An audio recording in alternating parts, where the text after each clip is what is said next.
ગઈકાલે વિસાવદરની અંદર એક જાહેર સભાને સંબોધતા કોંગ્રેસના નેતાઓએ ભાજપ પર વરસવાના બદલે ક્યાંક ને ક્યાંક આમ આદમી પાર્ટી, અરવિંદ કેજરીવાલજી અને ગુજરાતનો યુવા ચહેરો, જેના પણ ગુજરાતના યુવાનો, ગુજરાતના ખેડૂતો જેને પોતાના પરિવારનો સભ્ય ગણે છે, એવા ગુજરાતના યુવા ચહેરા ગોપાલભાઈ, જે વિસાવદર વિધાનસભાના ઉમેદવાર છે, આ ગોપાલભાઈ વિશે, અરવિંદ કેજરીવાલજી વિશે અને આમ આદમી પાર્ટી વિશે એલફેલ શબ્દો જે ન શોભી શકે, જાહેર જીવનમાં રહેનાર વ્યક્તિને શોભે નહીં, આવા શબ્દ પ્રયોગ કાલની જાહેર સભામાં અમુક કોંગ્રેસના નેતાઓએ કર્યા છે.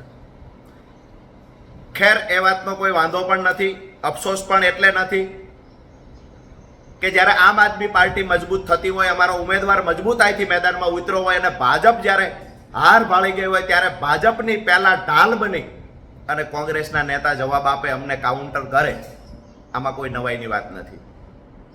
અપેક્ષા એ રાખું છું ભાઈ શ્રી પ્રતાપભાઈ દુધાત બ્લડ પ્રેશરની ગોળીઓ સાથે રાખે, કારણ કે કાલના ભાષણમાં એમનો આક્રોશ ખૂબ દેખાતો.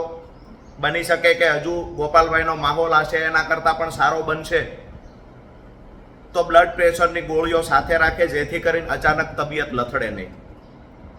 ગોપાલભાઈની રેલીમાં ખૂબ મોટી ભીડ જુએ તો ભાજપના નેતાઓએ ટ્રીટમેન્ટ કરવાની હોય એ તો કરશે જ, પણ કોંગ્રેસના અમુક નેતા, પ્રતાપભાઈ સહિતના નેતાઓ જે ખાસ કરીને ગોળીઓ સાથે રાખે, તો જેથી કરીને એમનું સ્વાસ્થ્ય સારું રહે.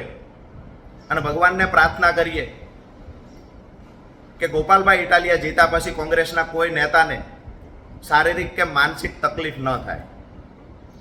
ભાઈએ વાત કરી કે ગોપાલભાઈ ઇટાલિયાના જન્મથી લઈ સુરતની વાત કરી.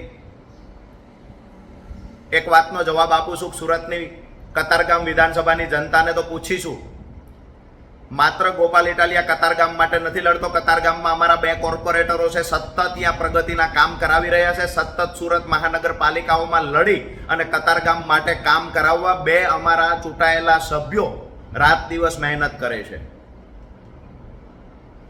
મારે કોંગ્રેસ પર કોઈ આક્ષેપ નહોતા કરવા.